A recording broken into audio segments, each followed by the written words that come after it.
ప్రాణమునైనను లెక్క చేయక మానవుడు ఇంకనూ సాధించవలసినటువంటి ఎన్నో కార్యములకై తాను ప్రాకులాడుతుంటాడు. Man has been striving, struggling hard, not mindful of his own life to achieve many of the things. ఎన్ని సాధించినప్పటికీ మానవులకు ఇంకనూ సాధించాలి అనేటువంటి యొక్క భ్రాంతి నిలిచిపోతుండాలి. In spite of all achievements and accomplishments, he wants to achieve still some more. ఈ అసంతృప్తి అందే తనకు తృప్తిగా కనిపిస్తుండాలి మానవులకు. This very dissatisfaction seems to be satisfaction to him. ప్రతి మానవులకు ఒక హృదయం ఉంది. Every man has a heart. ప్రతి హృదయమునందు దయ ఉంది. Every heart has got in it compassion.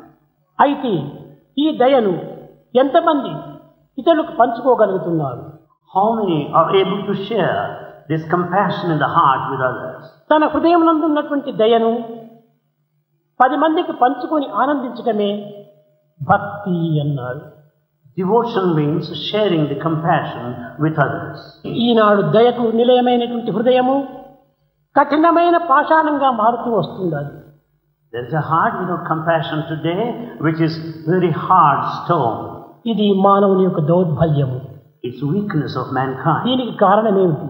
What's the reason behind it? జాతి, మత, ప్రాంతీయ దురభిమానములనేటువంటి యొక్క భావములు ఈ హృదయములో ప్రవేశించి మానవుని అమితమైనటువంటి కఠినగా మార్చుతూ వస్తున్నది.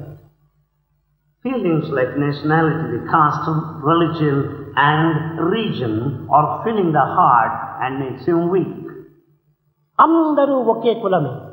All belong to one caste. అందరూ ఒకే జాతి. All belong to one nation. అందరూ ఒకే దేశమే. All belong to one nation. అందరూ దైవాత్మ స్వరూపులే. All are the forms of divine. కనుకనే మమైవాంసో జీవలోకే జీవభూత సనాతనః అనగా అందరూ దైవం యొక్క అంశములు. All are the sparks of God.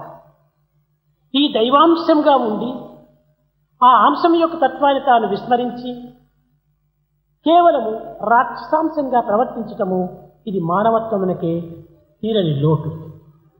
The point is, having been the spark of divine, we behave ourselves as the spark of demon with all demonic nature.